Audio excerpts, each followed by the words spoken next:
আজ আপনাদের Asian highway দেখাবো, যেটি রংপুরের মধ্য দিয়ে গিয়েছে। এটি গ্রেট এশিয়ান হাইওয়ে নামেও পরিচিত।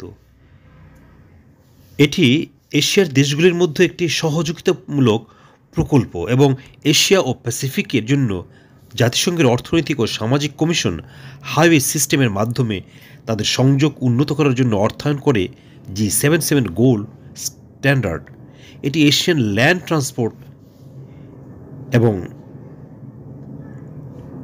ইনফ্রাস্ট্রাকচার ডেভেলপমেন্ট প্রকল্পের তিনটি স্তম্ভের মধ্যে একটি। আপনারা ভিডিওতে এশিয়ান হাইওয়ে দেখছেন, যেটি রংপুরের উপর দিয়ে গিয়েছে। এশিয়ান হাইওয়ে ট্রান্স এশিয়ান এবং স্থল পরিবহন প্রকল্পগুলির সুবিধা সমন্বিত 1992 সালে স্কেপ কমিশনের 48তম অধিবেশনে অনুমোদন করেছে।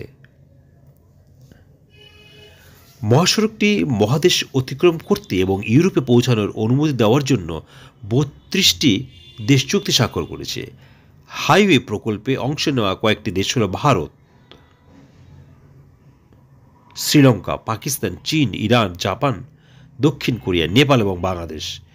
বেশিরভাগ তহবিল আসে বৃহত্তর আর উন্নত এশীয় দেশ যেমন চীন, দক্ষিণ কোরিয়া এবং সিঙ্গাপুরের পাশাপাশি আন্তর্জাতিক সংস্থা যেমন এশিয়ান ডেভেলপমেন্ট ব্যাংক এবং এশিয়ান ইনফ্রাস্ট্রাকচার ইনভেস্টমেন্ট ব্যাংক থেকে।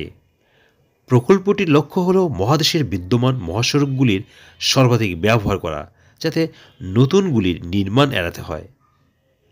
যেখানে অনুপস্থিত রুটগুলো তাদের নির্মাণের প্রয়োজন ছাড়া। প্রজেক্ট মনিটর একটি এশিয়ার অবকাঠামো সংক্রান্ত নিউজ ওয়েবসাইট মন্তব্য করেছে যে এশিয়ান হাইওয়ে প্রকল্পে প্রারম্ভিক সুবিধাভোগীরা অংশগ্রহণকারী দেশগুলির জাতীয় স্থল পরিবহন বিভাগের পরিকল্পনাকারী।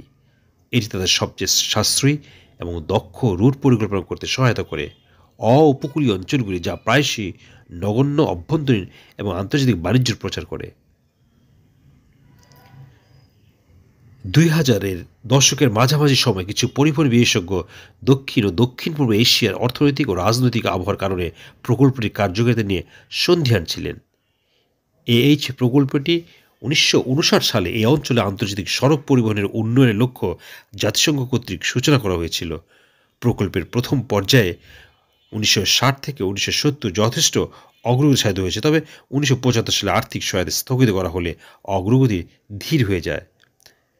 স্কেপ 1982 সালে আলটিট অনুমোদনের পর ধাপে ধাপে সদস্য দেশগুলির সহযোগিতায় বেশ কয়েকটি প্রকল্প পরিচালনা করছে। এশিয়ান হাইওয়ে নেটওয়ার্কে আন্তঃসরকারি চুক্তি, যেটি 28 ফেব্রুয়ারি 1997 তারিখে আন্তঃসরকারি বৈঠকে গৃহীত হয়েছিল, 37,000 কিলোমিটার এবং 18 নভেম্বর 2003 তারিখে আন্তঃসরকার সভা দ্বারা গৃহীত হয়েছিল। আইজিএতে অ্যানেক্স অন্তর্ভুক্ত রয়েছে, যা 32টি সদস্য দেশের মধ্যে 55 রুট চিহ্নিত করে, যার মোট 1,40,000 কিলোমিটার, এবং সেটি আপনারা দেখছেন। দর্শক, আপনাদেরকে এশিয়ান হাইওয়ে, যেটি রংপুর উপর দিয়ে গিয়েছে, সেই এশিয়ান হাইওয়ে দেখাচ্ছি।